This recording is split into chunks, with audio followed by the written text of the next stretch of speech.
Better to have little with godliness than to be rich and dishonest. We can make our plans, but the Lord determines our steps.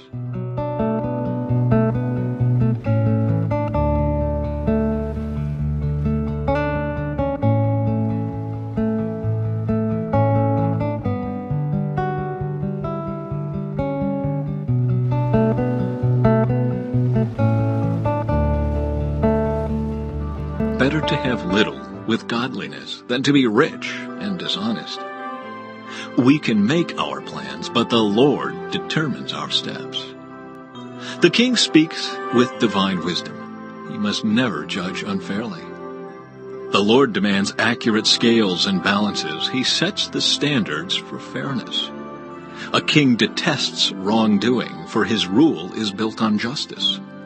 The king is pleased with words from righteous lips. He loves those who speak honestly. The anger of the king is a deadly threat. The wise will try to appease it. When the king smiles, there is life. His favor refreshes like a spring rain. How much better to get wisdom than gold, and good judgment than silver. The path of the virtuous leads away from evil. Whoever follows that path is safe. The crowd listened until Paul said that word. Then they all began to shout, "Away with such a fellow! He isn't fit to live!" They yelled, threw off their coats, and tossed handfuls of dust into the air. Paul reveals his Roman citizenship. The commander brought Paul inside and ordered him lashed with whips to make him confess his crime. He wanted to find out why the crowd had become so furious. When they tied Paul down to lash him, Paul said to the officer standing there, "Is it legal for you to whip a Roman citizen who hasn't even been tried?" When the officer heard this, he went to the commander and asked, "What are you doing? This man is a Roman citizen." So the commander went over and asked Paul, "Tell me, are you a Roman citizen?" "Yes, I certainly am," Paul replied. "I am too," the commander muttered, "and it cost me plenty." Paul answered, "But I am a citizen by birth." The soldiers who were about to interrogate Paul quickly withdrew when they heard he was a Roman citizen. And the commander was frightened because he had ordered him bound and whipped. Paul before the high council. The next day the commander ordered the leading priests into session with the Jewish high council. He wanted to find out what the trouble was all about, so he released Paul to have him stand before them.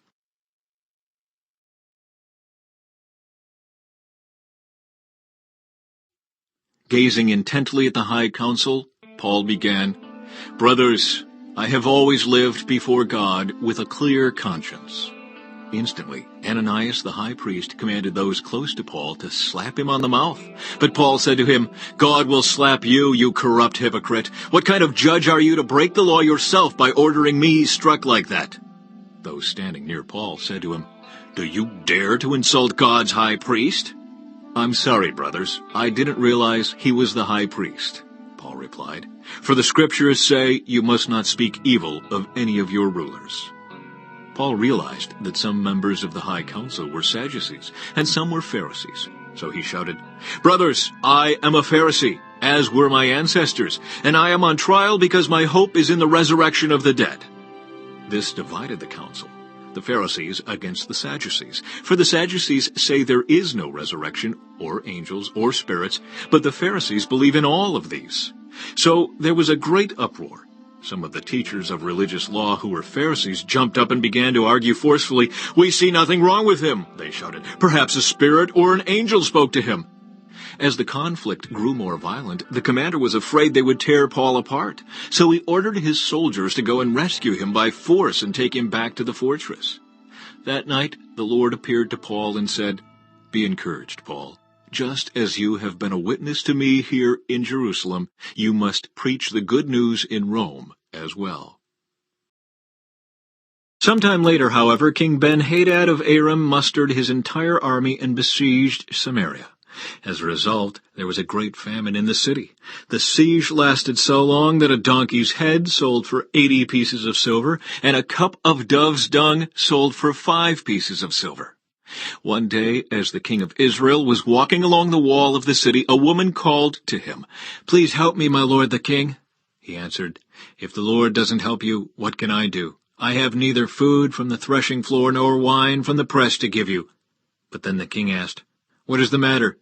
She replied, "This woman said to me, 'Come on, let's eat your son today, then we will eat my son tomorrow.' So we cooked my son and ate him. Then the next day I said to her, 'Kill your son so we can eat him.' But she has hidden her son." When the king heard this, he tore his clothes in despair. And as the king walked along the wall, the people could see that he was wearing burlap under his robe next to his skin.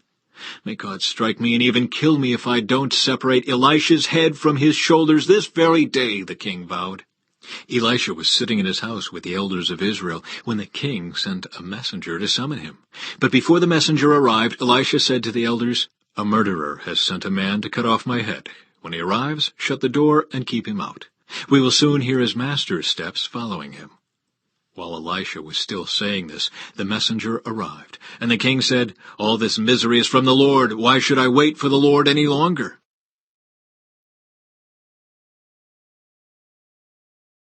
Chapter 7. Elisha replied, "Listen to this message from the Lord. This is what the Lord says. By this time tomorrow in the markets of Samaria, 5 quarts of choice flour will cost only 1 piece of silver, and 10 quarts of barley grain will cost only 1 piece of silver." The officer assisting the king said to the man of God, "That couldn't happen even if the Lord opened the windows of heaven." But Elisha replied, "You will see it happen with your own eyes, but you won't be able to eat any of it."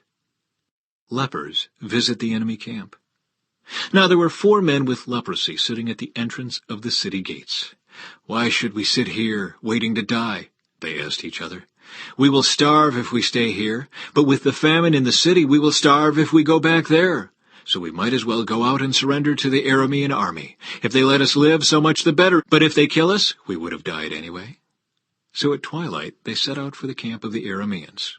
But when they came to the edge of the camp, no one was there, for the Lord had caused the Aramean army to hear the clatter of speeding chariots and the galloping of horses and the sounds of a great army approaching.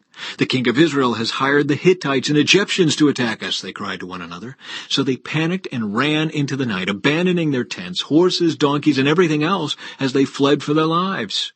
When the lepers arrived at the edge of the camp, they went into one tent after another, eating and drinking wine, and they carried off silver and gold and clothing and hid it. Finally they said to each other, "This is not right. This is a day of good news, and we aren't sharing it with anyone. If we wait until morning, some calamity will certainly fall upon us. Come on, let's go back and tell the people at the palace." So they went back to the city and told the gatekeepers what had happened. "We went out to the Aramean camp," they said, "and no one was there. The horses and donkeys were tethered and the tents were all in order, but there wasn't a single person around." Then the gatekeepers shouted the news to the people in the palace. Israel plunders the camp.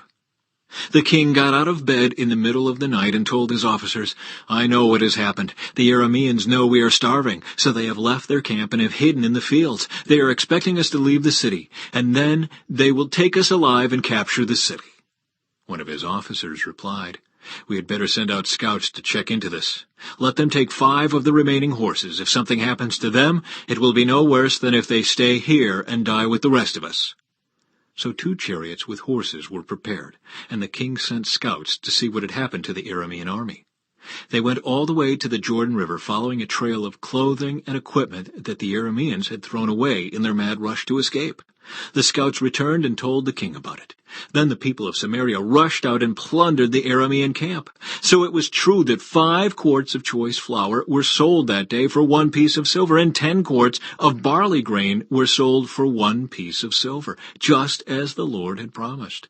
The king appointed his officer to control the traffic at the gate, but he was knocked down and trampled to death as the people rushed out.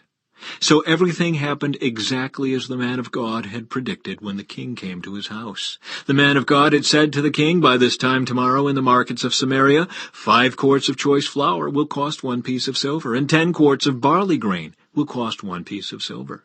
The king's officer had replied, "That couldn't happen even if the Lord opened the windows of heaven." And the man of God had said, "You will see it happen with your own eyes, but you won't be able to eat any of it." And so it was, for the people trampled him to death at the gate.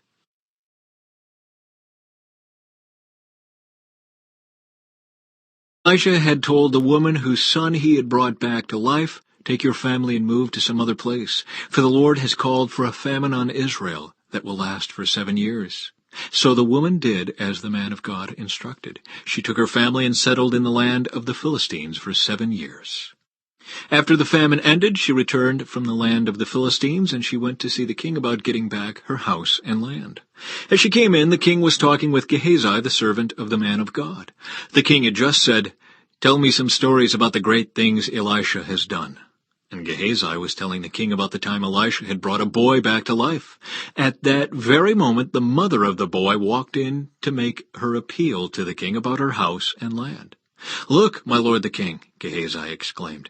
"Here is the woman now, and this is her son, the very one Elisha brought back to life." "Is this true?" the king asked her. And she told him the story. So he directed one of his officials to see that everything she had lost was restored to her, including the value of any crops that had been harvested during her absence. Hazael murders Ben-Hadad. Elisha went to Damascus, the capital of Aram, where King Ben-Hadad lay sick. When someone told the king that the man of God had come, the king said to Hazael, "Take a gift to the man of God. Then tell him to ask the Lord, 'Will I recover from this illness?'"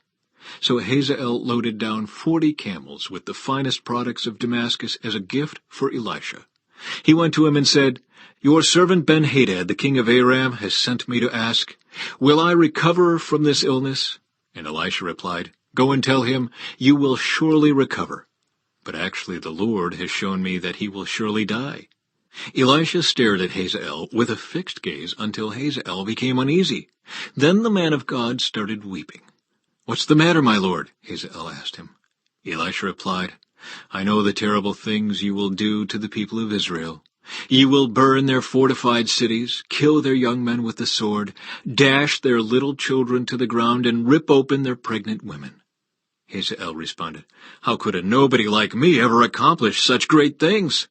Elisha answered, "The Lord has shown me that you are going to be the king of Aram." When Hazael left Elisha and went back, the king asked him, "What did Elisha tell you?" And Hazael replied, "He told me that you will surely recover."